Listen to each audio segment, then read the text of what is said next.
So I see a lot of people arguing that the earth is not flat.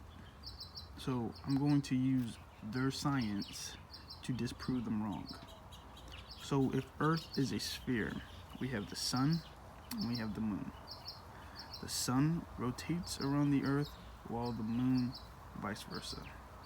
If this is true, that means that the North Pole and the South Pole are not getting any sunlight.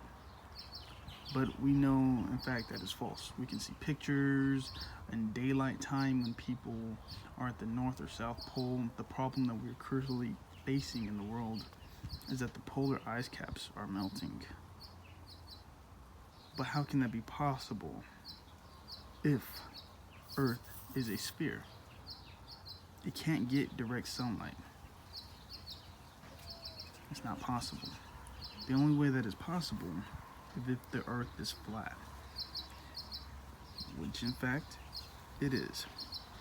A little bit of science here. So in the middle of the earth, we have the polar ice caps.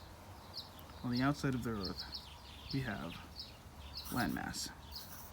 We have the sun directly impacting the polar ice caps. This is what's being coined as the North Pole, and this is being coined as the South Pole. These are terms made up. In fact, it's just one large polar ice cap. This is where we get our water from. If you learn about anything about erosion, you'll know that the sunlight is melting the water, and from the water it trickles down. That's how we have rivers, that's how we have oceans, lakes, that's how we have anything like that. So we apply the same method. The sun is rotating back and forth with the moon, and as a result, the polar ice caps are melting. And this is very devastating to our land because it's destroying the land and it's rising the sea levels. It's going to be a point in time where we have no more land mass and it's just going to be a water world. So we've already proven that the earth is flat. Now I'm going to break it down in math. Since if the earth is a sphere, it'd be 300,